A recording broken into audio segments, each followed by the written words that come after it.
Hey fellas, what's going on? It's Ajax here with part one of the 57 Chevy two-door sedan build.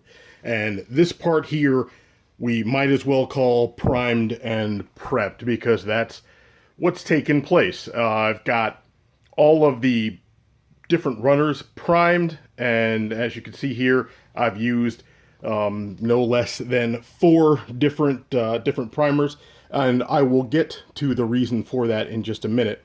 And as far as prep goes, the majority of these pieces, I shouldn't say majority, all these pieces, I went in beforehand and sanded and washed to make sure that I had all the particulates and sanding leftovers off of them, as well as making sure that the mold lines on the runners were taken care of here. Now, like I said before, I've used multiple colors of primer, and the reason for that is pretty simple, pretty straightforward.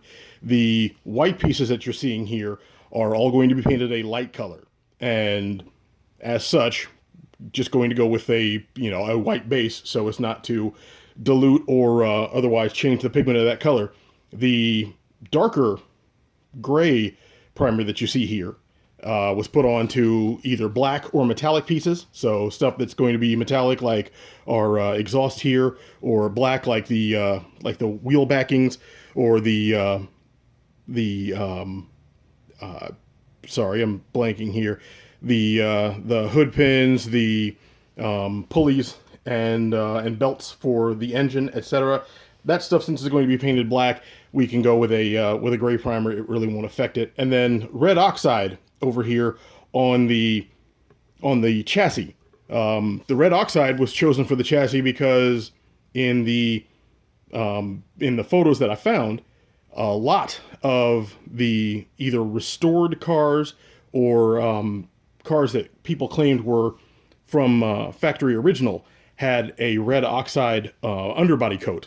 So as I move forward, what I'll be doing is actually using a Vallejo wash to highlight and accent some of the detail areas in the chassis here. And it's really nice because this particular kit has a very, as you can see here in the camera, has a very well defined chassis. The detail is very sharp, and so just adding a wash to that to pick up some of the highlights and to darken some of these indented and recessed areas will really help. And I don't know if the camera's picking it up, but I didn't sand off the Revell copyright there because we're going to be building this thing stock-ish, and the gas tank will be covering up the writing, so we're good there. The other thing I'll draw your attention to here is the engine block. The engine block's been primed in white because we'll be going with the Chevy engine red on that. I've already come in, and I don't know if the camera's going to show this very well. It doesn't look like it's really picking it up. Yeah, you kind of see it there. Already drilled the holes for the distributor, and up top we've got a hole drilled for the distributor plug. So the wires are going to be dropped in here, and we'll have a place for the aftermarket distributor cap as well. Depending on how the firewall looks and sits in the car, that'll really determine whether or not I'm going to run the heater wires. But I've also got battery leads, battery wires that I'll be able to run in the car as well. So looking forward to adding a little bit more detail than usual on this particular kit. Just, I've done it before, but like getting back into the swing of things will be nice. And then the last bit here is the body, and you'll see that the body has been painted or sprayed with to me, a light gray primer. The reason I did that is because my eyesight is not the greatest, and what I wanted to do is shoot a first coat in gray after I'd done the initial body work to make sure that I'd gone in and hit all of the bits and pieces that I needed to, and that I'd smoothed out all the areas that I'd been sanding. And it's a good thing, because in looking at this after the fact, I don't know if the camera will pick it up here, but let's see if I can get it to zoom in there for you. Yeah, like you can see right there, missed a spot. We've got a mold lines in there still that I've got to work on. I got a really offensive one back there. You see the line showing up on the rear deck lid there. If I can get it to focus, come on, focus for me. Focus for me. Yeah, there. It's visible there, and yeah, there's a mold line that I didn't really clean up so good.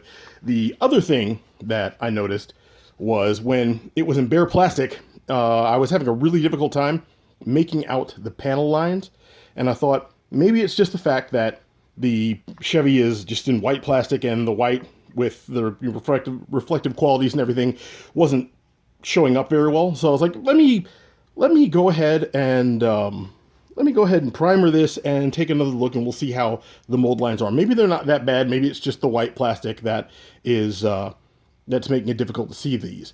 Well, as you can see, with the gray primer on the body, the door panels are really faint. In fact, were it not for the chrome accent that we have here, you really have a tough time picking up these door jambs. And the trunk is the same story. It's like I look back here, and if the light hits it just right, I can barely make out, like there's a really faint trunk line there. So we'll be going back after this and scribing out those panel lines so that they have a very defined look.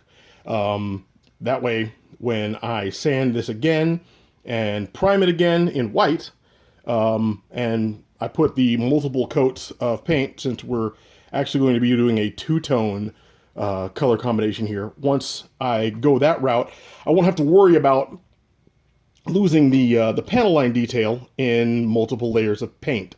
So that is where I sit with the body. And yeah, it's a relatively brief and sweeping overview here, but this was the first step in the whole process. I did a little bit of pre-assembly work, like you saw here on the engine block, and little bits and pieces here. The suspension I've got off to the side because that has been that's been done as well. Did some adjustment to that, and that's pretty much the long and the short of it. Now that I've got everything primed, my next step will be to start, like I said, start in on the body. So the next time I put a video together, hopefully sometime around before Memorial Day, probably release it after Memorial Day, I'll be able to give you guys an updated look at the scribed panel lines and how the body's looking, as well as some other bits here that I'll more than likely put into paint. There's a distinct possibility that the engine block will get finished up, and we'll put the engine block in paint, maybe add a grime layer as well for that extra realism, and then move on from there. My goal is to showcase the body for you guys, showcase the engine, the chassis, the interior, and then give you the wrap up with the final assembly. But here's entry number 1 in the books for you guys, the priming and prepping process. I know it's not the most exciting thing in the world, but then again, prepping kits usually isn't super exciting. Anybody who builds on a regular basis, or builds and tries to pay attention to that sort of thing, knows that you're more interested in seeing what the finished result is going to be. And on the front end of the build, when you're merely prepping all the pieces and taking these steps, like momentum, at least for me, momentum is really slow early on. So this process of prepping the kit parts and waiting and plodding along isn't great, but the payoff at the end of the line is what we're really going for here. So before I let this video run too long, I'm going to wrap it up, and I will see you guys in part 2, all right? Take care.